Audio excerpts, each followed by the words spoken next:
Hello everyone. Good morning, good afternoon, good evening, depending upon when you're watching this video lecture. In the earlier session, we discussed about accounting standard 26, that is related to intangible assets, and what is the criteria for recognition of such intangible assets if it is acquired or even if it is internally developed in the form of research and development expenditure. And after the intangible asset is recognized, how to amortize it over its useful life and how to present it in the balance sheet at a carrying amount, which is nothing but original cost less accumulated amortization less accumulated impairment losses. And also the disclosure requirements of AS26 we discussed in the previous session. Now let us solve some of the problems related to AS26 which were given in ICI material and some of the RTPs earlier and some of the past examination questions also. Let us discuss those problems of AS26 one by one. Look at question number 1. K Limited launched a project for producing product X in October 2016.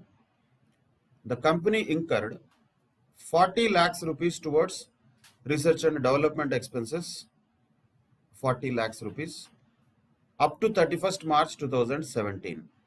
And due to the prevailing market conditions, the management came to conclusion that the product cannot be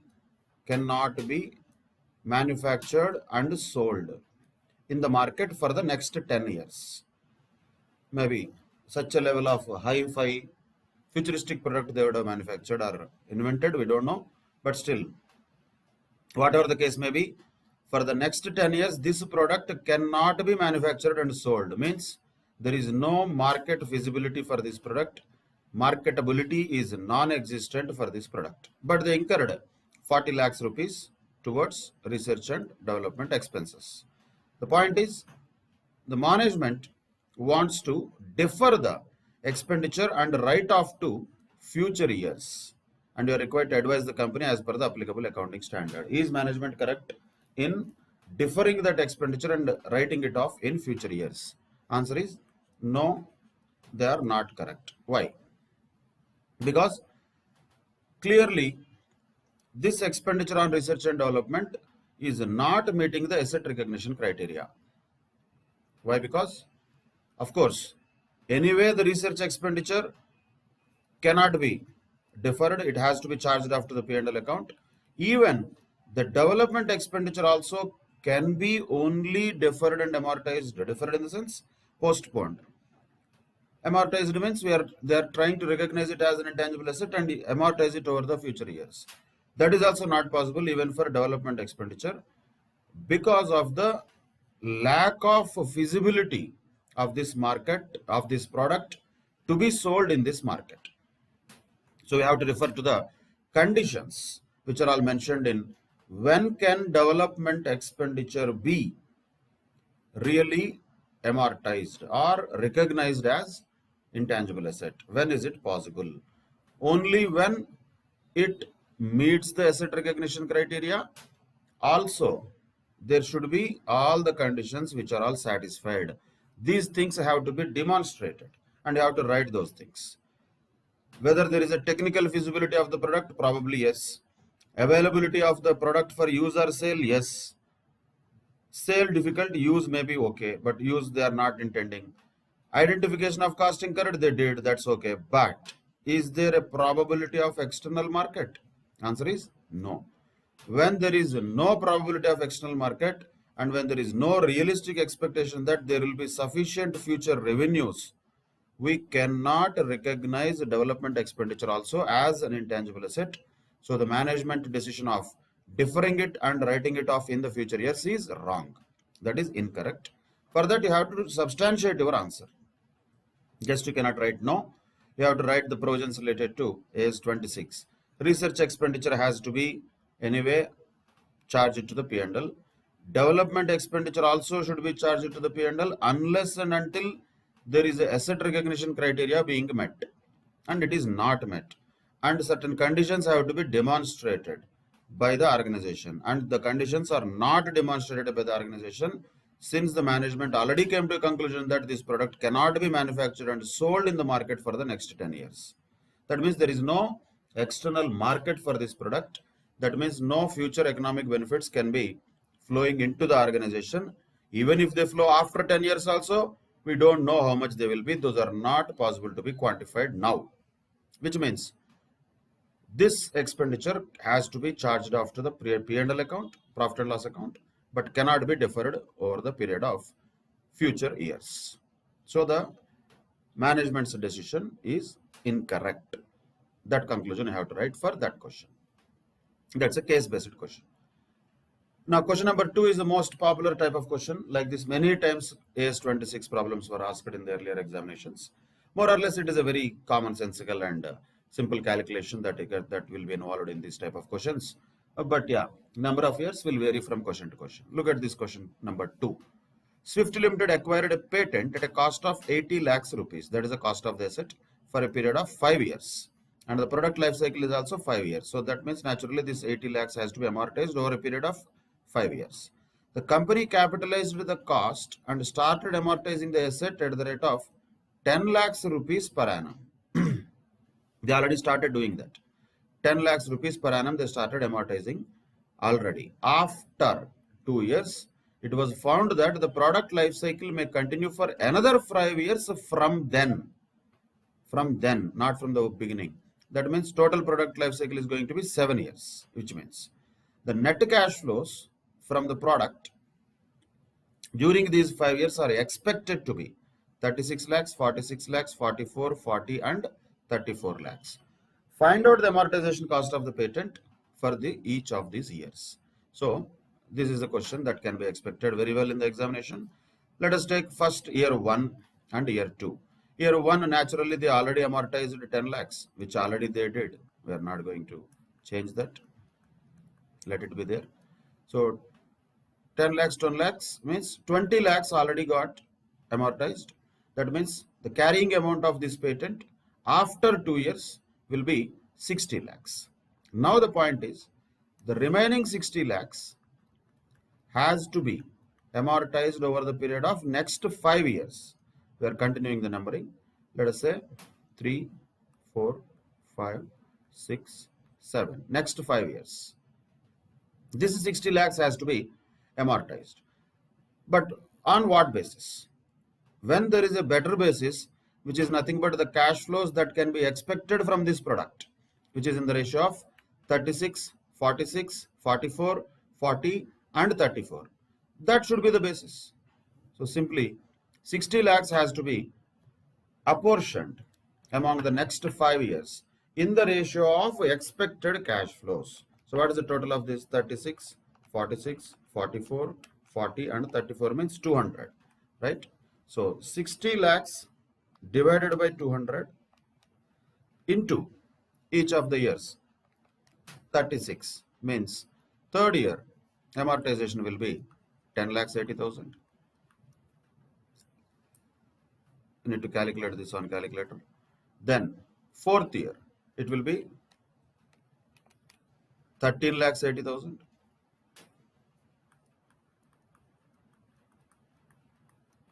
Fifth year it will be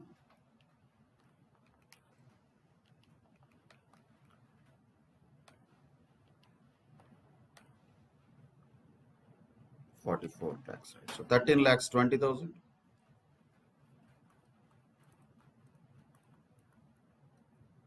Then the sixth year it will be 12 lakhs.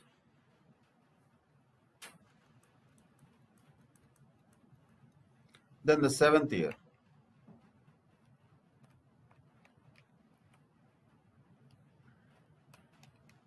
it will be 10 lakhs 20,000. That's it. That is amortization that should happen for the 5 years after the end of first 2 years, where they already amortized at the rate of 10 lakhs rupees per annum. So from there onwards, prospectively, the amortization will change. Because the carrying amount after the 2 years is still remaining in the books 60 lakhs, that should be amortized over the period of next 5 years on a suitable basis. In this case, scientific basis will be the expected net cash flows for the next 5 years. So the ratio will be 36 is to 46 is to 44 is to 40 is to 34. And if you look at the total of all this amortization, naturally that should be equal to 80 lakhs. You can check that for computational accuracy.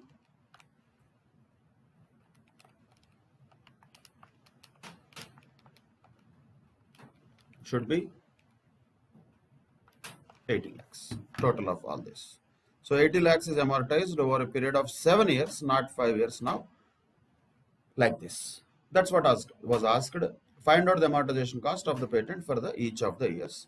This is the calculation you have to show with a table, year, amortization, and show the calculation also clearly for each of them. How did you calculate it? 60 lakhs divided by 200 into 36. 60 lakhs divided by 200 into 46.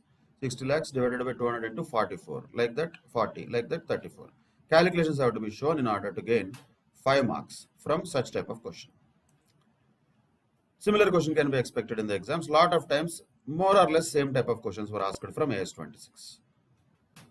Then question number 3 once again is a case-based question. A company with a turnover of 250 crores and an annual advertising budget of 2 crores had taken up the marketing of a new product. It was estimated that the company would have a turnover of 25 crores from this new product. And the company has debited its profit and loss account the total expenditure of 2 crores that was incurred on the extensive special initial advertisement campaign for the new product. Is the procedure adopted by the company correct? A lot of times, some students will have this tendency of always telling whatever they do is wrong. Don't be in that mindset. That is not a correct thought process. First of all, whether they are correct or not has to depend upon the standard, not according to always they are wrong, always they are wrong. I will prove that they are wrong. That attitude should not be there. In this case, what the company has done is absolutely correct. Why is that? Because what is the expenditure we are looking at? That is 2 crores expenditure. What is the nature of that expenditure? That is the advertising expenditure which the company has incurred. And this advertising expenditure they have debited to the profit and loss account, which is absolutely correct because advertisement expenditure is a revenue expenditure. Okay, now, even if let us say some portion of the advertisement expenditure, if they wanted to capitalize and intangible asset they wanted to recognize, how can we identify the future economic benefits which are flowing into the organization because of this advertisement expenditure? Not possible. So there is some kind of benefit that is coming in the form of an additional turnover of 25 crores. That is turnover, not the net benefit that is coming to the organization. Yes, there might be some future economic benefit that is flowing into the organization, but we cannot match that. We cannot quantify that with the amount of expenditure that is incurred on advertising. So, asset recognition criteria under AS26 is not met. We cannot measure the cost of this intangible reliably. 2 crores is not entirely intangible. Some of that only is spent on special initial advertisement campaign. How do we know that this exactly advertisement campaign only is going to bring the additional turnover? Where is the matching of that? Not possible. Quantifying, matching, exactly taking that, directly attributing that expenditure to this advertising expenditure is not possible. So the point of whether the intangible asset to be recognized or not, in this case, answer is it should not be recognized. And that's what the company did. They have debited its P&L account with the total expenditure of 2 crores, which is part of their advertising budget of entire 2 crores, which is normal advertisement expenditure, which is revenue expenditure. They are supposed to debit P&L, they did that. So absolutely, whatever the procedure adopted by the company is correct, and no intangible can be recognized from this. That is what is a point about advertising expenditure. And always this is a big controversial, debatable issue also throughout the world, because a lot of multinationals incur advertisement expenditure extensively throughout the world, and they just charge this to the P&L account. But the argument is, by incurring that advertisement expenditure, they are creating a brand value, which is an intangible, which could not be measured reliably. So they are not recognizing it as an asset, and they are just charging it off to P&L account and claiming tax benefits also as an expenditure. Whereas ideally, they should have created an asset and amortized over a period of time, is what some people argue. But the problem is that argument has no basis from the accounting standard. Logically, it may look correct, but accounting standard never provided for such kind of capitalization of advertisement expenditure. Though there is a possibility of some future economic benefit that might flow into the organization, since that cannot be quantified exactly, it cannot be directly attributable to this incurring of the advertisement expenditure. And the expenditure or the cost of the intangible, if at all we wanted to create, we cannot measure it reliably. When all these things are not possible, we cannot identify intangible assets, so recognition criteria is not met. Hence, no intangible can be created by advertising expenses or publicity expenses. Always they have to be charged off to the P&L account. Once again, even though logically it may not be absolutely correct, according to accounting standard, there is no option. Not only in India, throughout the world, this problem is there, and that is continuing so far, unless another procedure comes out to identify the advertising intangible also as a separate standard. Till then, we have to definitely charge this advertising expenditure to P&L account. That's what the company did. There is nothing wrong that the company has done. You don't have to write about all these international things. That is only for understanding. You have to just refer to the accounting standard. And since the asset recognition criteria is not met, cost of the intangible cannot be measured reliably. Future economic benefits also cannot be exactly measured reliably and cannot be directly attributed to the advertisement expenditure so incurred. The company has to debit this expenditure to P&L account. That's what the company did, and hence the procedure adopted by the company is correct. That is the conclusion you have to write for question number 3. And another question also is similar to this. This company has spent 45 lakhs rupees for publicity and research expenses on one of its new consumer product. They want to manufacture something, let us say some soap or something they want to manufacture. For that, they did some publicity also, some research expenditure also, which was marketed in the accounting year 2011-12, but proved to be a failure, utter flop it was. State how will you deal with the following matters in the accounts of you limited for the year ended 31st March 2012. Following matters means that matter only. So what should happen to that? Simple, that has to be charged to P&L, because that proved to be a failure. There is no economic benefit that is expected in the future from this. And that too, what kind of expenditure? Publicity and research expense, both have to be charged to P&L. No intangible can be recognized from research expenditure, nor it can be recognized for publicity or advertising expenditure. Hence, the treatment here is simply charge it to the P&L, no intangible to be recognized. That's it. Now, another question, question number 5. ABC Limited developed a know-how by incurring an expenditure of 20 lakhs rupees, and the know-how was used by the company from 1/4/2005. Useful life of the asset is 10 years from the year of commencement of its use. That is the total life. Company has not amortized the asset till 31st March 2012. Past journal entry to give the effect to the value of know-how as per accounting standard 26 for the year ended 31st March 2012. So simple point here is they are supposed to amortize according to AS 26 when there is an intangible asset, in this case which is know-how, with a cost of 20 lakhs. They should have amortized it over the period of 10 years, but they did not do that. That's a mistake.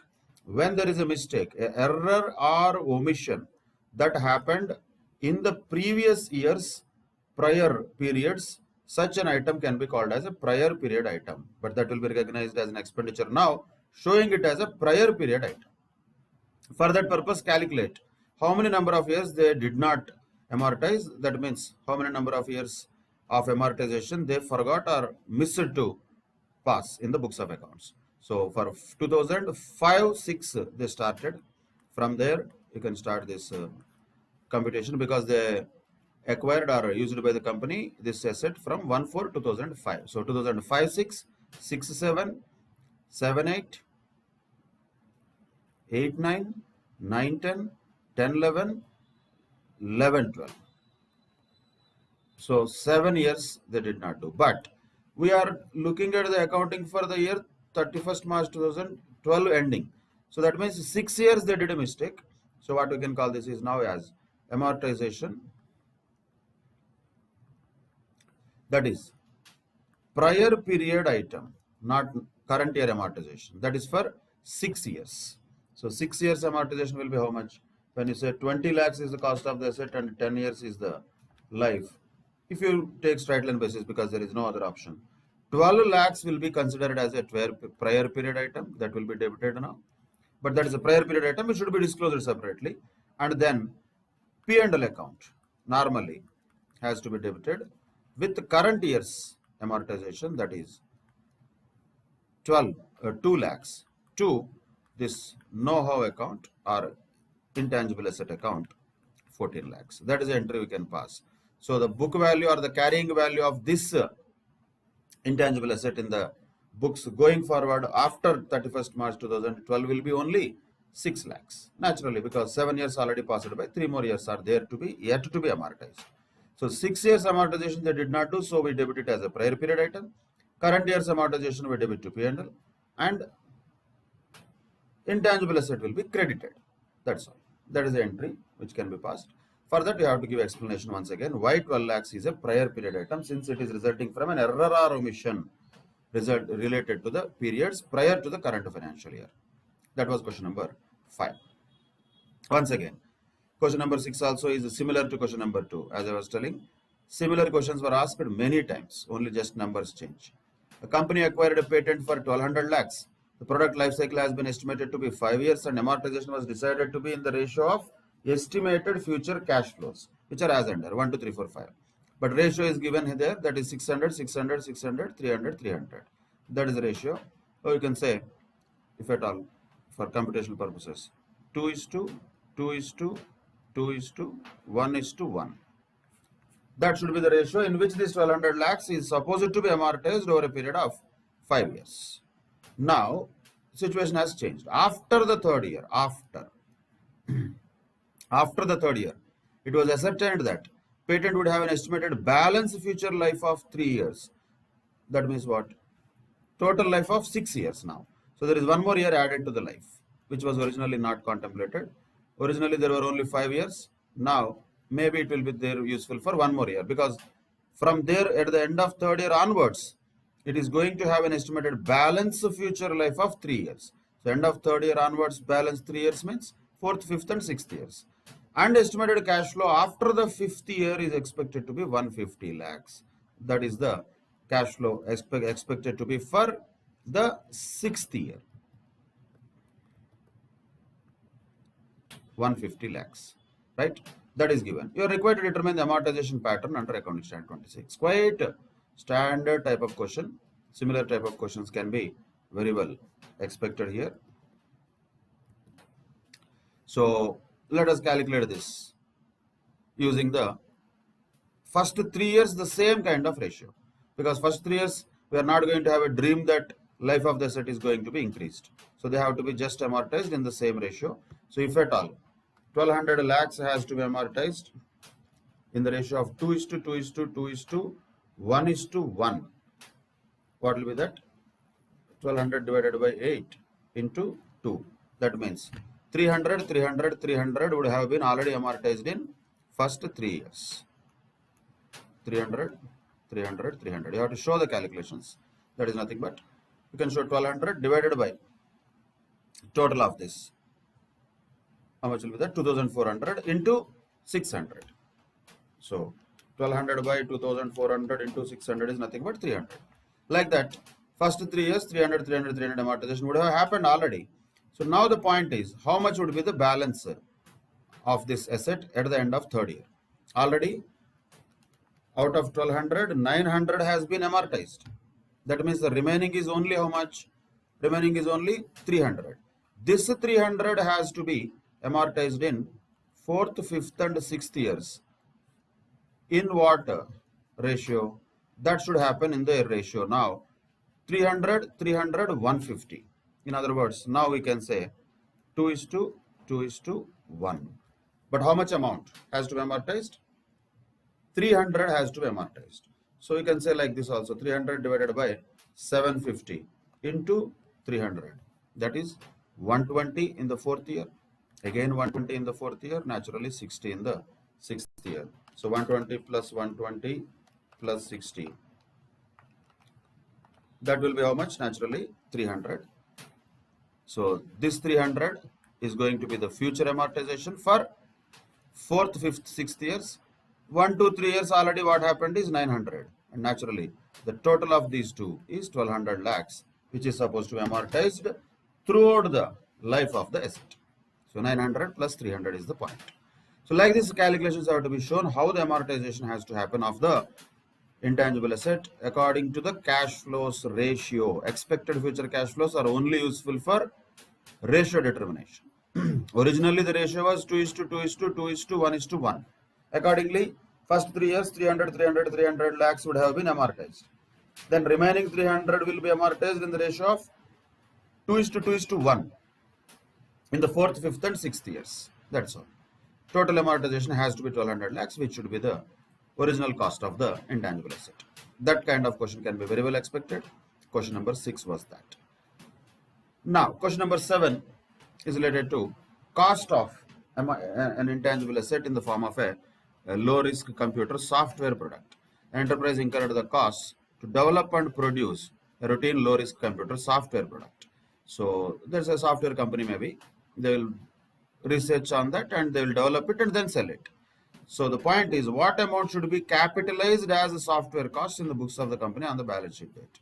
Balance sheet date means we are talking about again intangible asset. So research phase should not be capitalized. Capitalized, how much is the question? Only development phase has to be capitalized.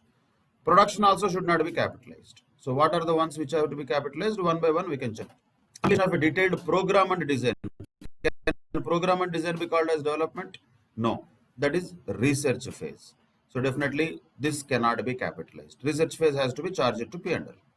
Coding and testing can be called as a development phase. Other coding costs can be called as a development phase. Testing costs can be called as a development phase. That is also part of it. And product masters training materials also can be called as development phase. These are all the things that happened before the production actually happened. Pre-production costs we can call. Pre-production costs, but after the research is done. So only things which can be called as development costs in this are these four. They can be capitalized. Then what about duplication of computer software and training materials from product masters? They are producing it actually. 2000 CDs, let us say they are making. That is a production cost, not a development cost.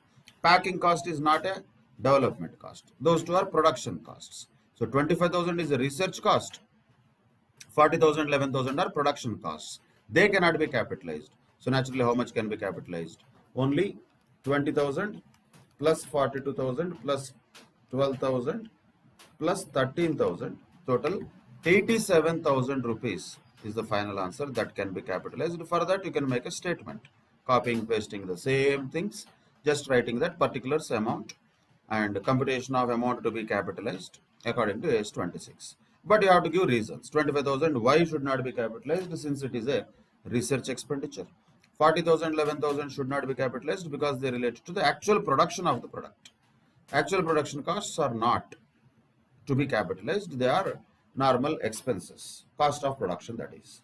So 87,000 only should be capitalized by this software company according to question number 7.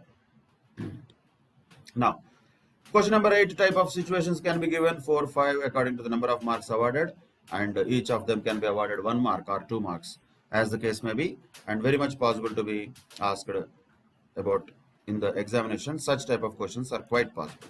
So look at question number 8.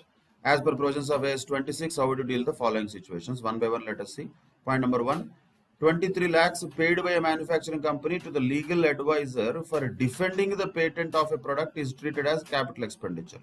For defending something, already we have a patent and somebody would have probably filed a suit against us and our legal advisor has charged 23 lakhs. Is that a capital expenditure? Answer is no, that is wrong, because it is not going to add any value. It is a further expenditure. When a further expenditure is incurred on the asset, that should bring some additional benefit to us. It should not be just something which is maintaining the existing capacity or capability of the asset. If that is the case, then it cannot be called as a capital expenditure. It is a revenue expenditure.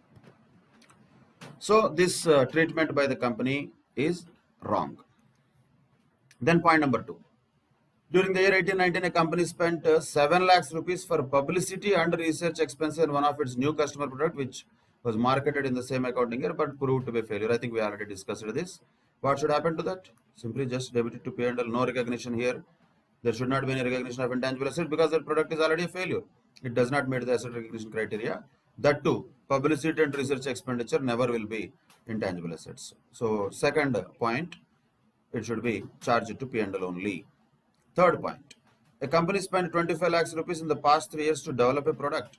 These expenses were charged to the P&L account since they did not meet AS 26 criteria for capitalization. In the current year, approval of the concerned authority has been received and the company wishes to capitalize 25 lakhs by disclosing it as a prior period item. No, that is not correct. Prior period item is only possible when there was an error or omission in the earlier years. Earlier, there was no error or omission. It did not meet the criteria for capitalization. Once it did not meet, it did not meet. Suddenly now, some approval of concerned authority comes, they cannot capitalize it. So that is also wrong. They cannot capitalize just because of some internal decision. Okay, we'll capitalize it. No, not like that. So if it is already charged to P&L earlier, done deal, over. Now it cannot be reversed because it is not something which has resulted because of an error or omission earlier. They did not do anything wrong earlier. They did perfectly right earlier. Because then this expenditure did not meet the asset recognition criteria. So they charged it to P&L, which was absolutely right. Now how can they say that it is a prior period item? It is not. Why? Because there is no error, no omission earlier. So whatever they did already, that will just stay good. Now you cannot reverse that. Now they cannot capitalize 25 lakhs freshly because their management or somebody has approved it. That is a wrong treatment in that case also. The explanations for those questions have to be given. So these are the types of questions that can be expected in the examinations. And a very similar question once again, an enterprise acquired a patent for 400 lakhs, the product life cycle was 5 years, amortization was decided to be in the ratio of estimated future cash flows. This is the ratio 2:1:1. After third year, it was ascertained that the patent would have an estimated balance future life of 3 years. And after the 5th year, the cash flows are expected to be 50 lakhs. Determine the amortization under AS 26. Same type of question, only just amounts changed. So originally, let us say first year, how much should be amortized? Total 400 lakhs divided by, what is the total of this? 800, right? So 6 plus 800 into 200. That means in the first year, 100 lakhs would have been amortized. In the second year also 100 lakhs would have been amortized. Third year also 100 lakhs would have been amortized because 3 years they did it already. Remaining is 100. That should be now amortized in the ratio of 2:2:1. That means 40, 40. One more year is added now. That is 6th year. In that year, it will be 20. That's all. This is the pattern of amortization. 100, 100, 100, 300, 40, 40, 20 will be there for the next years. That means 4th, 5th and 6th years. So simply you have to just write the years 1, 2, 3, 4, 5, 6 like that. And you show the calculations. How did you get this? First year, second year, third year, 100 lakhs. Fourth year, 40 lakhs. Fifth year, 40 lakhs. Sixth year, 20 lakhs. That's all. Same calculation has to be just shown. Then 5 marks can be expected from such kind of questions. Very similar questions were asked many a time. Now let's move on to little different question. Question number 10. Plymouth Limited is engaged in research on a new process design for its product. That's good. It had incurred 10 lakhs rupees on research during the first 5 months of the financial year 12-13. Development of the process began on 1st September 2012 up to 31st March 2013. So anyway, this research expenditure 10 lakhs has to be charged to P&L. There is no second thought on that. Development expenditure, yes, we have to check. A sum of 8 lakhs rupees has been incurred as development phase expenditure which meets the asset recognition criteria clearly given. And from 1st April 2013, the company has implemented a new process design and it is likely that it will result in an after-tax saving of 2 lakhs rupees per annum for the next 5 years. Cost of capital is 10% and present value of annuity factor of 1 rupee for 5 years at the rate of 10% is already given. Decide the treatment of research and development cost project as per AS 26. Of course, first point you have to write, research cost 10 lakhs has to be charged to P&L. It cannot be capitalized. It cannot be recognized as a intangible asset. Not possible. Then the second point comes about 8 lakhs. Cost is okay, 8 lakhs, that is fine. It is recognizable. So are we going to just recognize it at 8 lakhs always? No. When you know that exactly the future economic benefits are going to flow, how much they are, when there is an estimation already, then you have to find out the present value of those future economic benefits, and whichever is lower has to be recognized as the cost. So here, how much future economic benefits might be coming into the organization? After tax saving of 2 lakhs rupees per annum can be there, he says. So when 2 lakhs rupees per annum can be there, multiply with the annuity factor, because anyway that is going to be the same amount each year, 3.7908. 3.7908. So what is the present value of the future economic benefit? So 3.7908 into 2 lakhs means how much? That will be 7 lakhs 58,160 rupees only. But cost was 8 lakhs. The question is, should we recognize the asset at a cost of 8 lakhs or 758,160? Whichever is lower has to be recognized conservatively. 8 lakhs should not be recognized, which means, that also means we have to also show about the remaining. What about the remaining 41,840 rupees? Where it will go? Naturally, it will go to P&L. So the research expenditure of 10 lakhs anyway will be going to P&L. That 10 lakhs plus this 41,840, that will go to P&L. Whereas 758,160 will be going to the balance sheet as an intangible asset recognized. 7,58,160 is the recognized intangible asset as per AS 26. That was question number 10. Then question number 11, once again, is a cost of intangible asset type question. The company acquired for its internal use a software on 28th of January 2012 from USA for US dollars 1 lakh. Exchange rate on that date was 52 rupees per dollar. Seller allowed trade discount of 5% and other expenditure is given as this. Compute the cost of the software to be capitalized. Once again, there should be a statement and then you have to just find out each of the items. First of all, $1 lakh original purchase cost minus 5% trade discount means that is only $95,000. $95,000 multiplied with 52 rupees means 49,40,000 rupees is the original purchase cost in rupees. 49,40,000. Then add import duty. Import duty how much?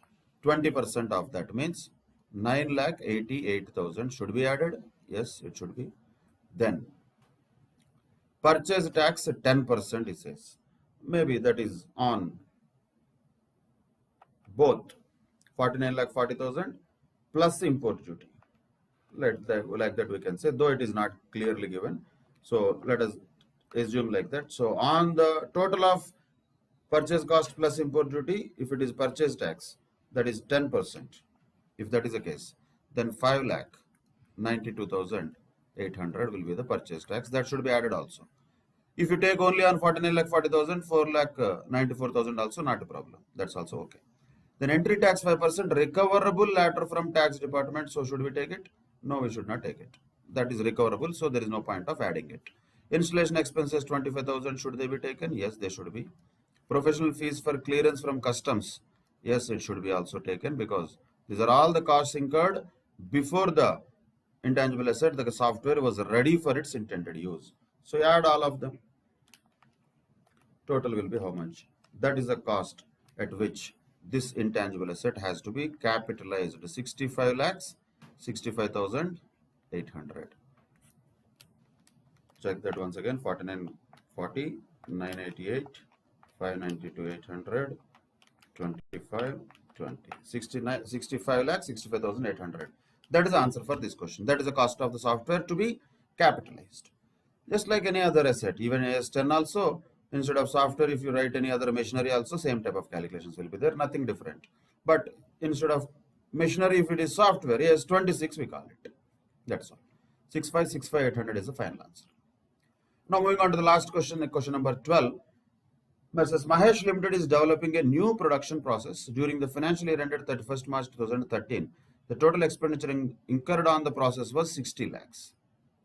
The production process met the criteria for recognition as an intangible asset on 1st December 2012. Means any expenditure incurred prior to that will not be possible to be capitalized. Once it meets the recognition asset recognition criteria, then only it can be capitalized. No? Prior to that, whatever expenditure is incurred, that cannot be capitalized. That can be considered to be a research expenditure. And it was given. Expenditure incurred till date was 32 lakhs. That means 32 lakhs has to be charged to P&L as a research expenditure since it did not meet the asset recognition criteria, because first time when the asset recognition criteria was met was on 1st December 2012 and this 32 lakhs was incurred before that date. So 32 lakhs to be charged to P&L is that treatment. Further expenditure incurred on the process for the financial year ending 31st March 2014, that is next year, was 90 lakhs. Okay. Further, some more development expenditure has been incurred. And as on 31st March 2014, the recoverable amount, not account, amount of know-how embodied in the process is estimated to be 82 lakhs. Recoverable amount is 82 lakhs. This includes the estimate of future cash flows and inflows. So 82 lakhs is the recoverable amount. How much is the cost that we have to calculate? What is required here? First question, what is the expenditure to be charged to the P&L account for the year ended 31st March 2013? Answer was clear. Already we know that. That was 32 lakhs. Why? Because that was not meeting the asset recognition criteria. Then, on 31st March 2013, what was the carrying amount of the intangible asset? Okay, forget about 4 months amortization and all that.